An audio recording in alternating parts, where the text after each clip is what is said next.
कुवेतमा रहेका हामी नेपालीहरूमाझ एकदमै प्रख्यात कुवेतका दुई ठाउँहरू, एउटा माबुल्लाको झाडी,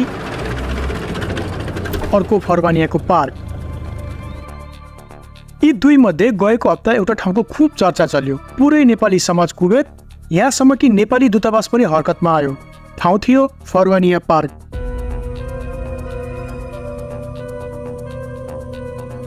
कारण थियो नेपालीहरूको जन्मजातदेखि नै लागेको बानी, खाए त खाए आफ्नै बाउको खाए भने चाहिँ। अब भएको के हो आउनुहोस् सुनौँ।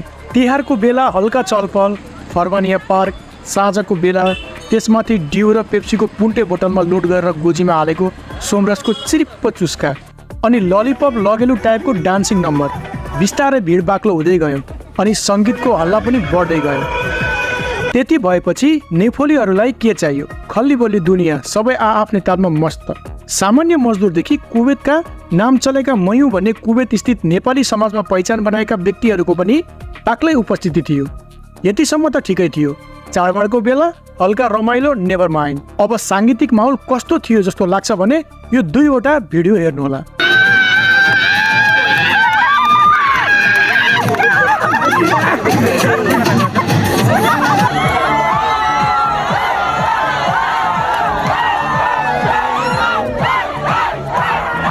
माहौल त गजबकै बनाएका हुन् नेफोलीहरूले। धेरै हो हल्ला र सङ्गीत धेरै बेरसम्म बज्न थालेपछि एकैछिनमा पार्कमै पुलिसको हुल नै आउँछ अनि भेटे जति लगभग 25-30 जनालाई कराप कुरुप पारेर लग्छ मामाघर।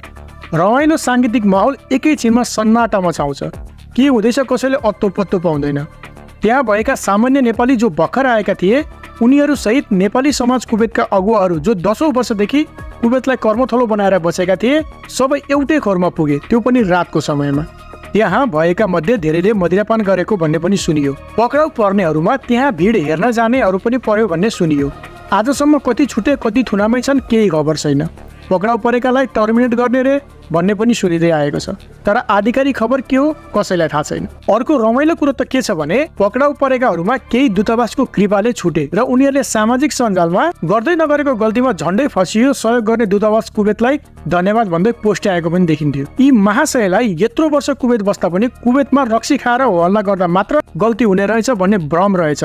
कठै गरी बिचरा। जबकि कुवेत जस्तो मुस्लिम देशमा बाहिर खास गरी पार्कतिर गाउन, बजाउन, नाच्न, एक ठाउँमा धेरै भेला भएर यस्तो कार्य गर्न पूर्ण रूपमा वञ्चित छ। त्यहाँ जानु नै ठुलो गल्ती हो है भनेर नबुझ्ने अनि यसलाई गल्ती नदेख्ने यी महाशयप्रति दया जागेर आयो कठैबाट। कुवेतमा यस्ता कार्यक्रम गर्ने परेमा स्थानीय प्रशासनको अनुमति लिनुपर्छ। यहाँ कुवेतमा कडाइका साथ नियम पालना गरेर मात्र कार्यक्रम गर्न पाइन्छ। यो नेपाल होइन। दारू खायो, हल्ला गर्यो, जात जनायो, काम गर्न आएको काम गर्ने, रमाइलो गर्न मन लागे आफ्नै कोठामा साथीभाइ मिलेर रमाइलो गर्ने, बाहिरी दुनियाँलाई देखाएर नौटङ्की गर्ने ठाउँ होइन कुवेत। खास गरी नयाँ आएका भाइ बहिनीहरूलाई सुझाव हो। अर्को मुख्य कुरा, दूतावास जस्तो निकाय केही व्यक्तिको बचाउको लागि पुग्नु भनेको आफ्नो मर्यादा आफै गुमाउनु हो। हुन त नेपाली श्रमिकहरू बिचमा नै आफ्नो साख गुमाउँदै गएको दूतावासलाई यस्तो कुराले के नै असर गर्ला र? खैर केही छैन। अर्काको देश, त्यो पनि कट्टर मुस्लिम देशमा हामी काम गर्न आएको हो। काम गरौँ, नौटङ्की नगरौँ, नेपालीको इज्जत गिराउने काम गर्दै नगरौँ। आफ्नो ख्याल राख्नुहोला। हस्त, धन्यवाद।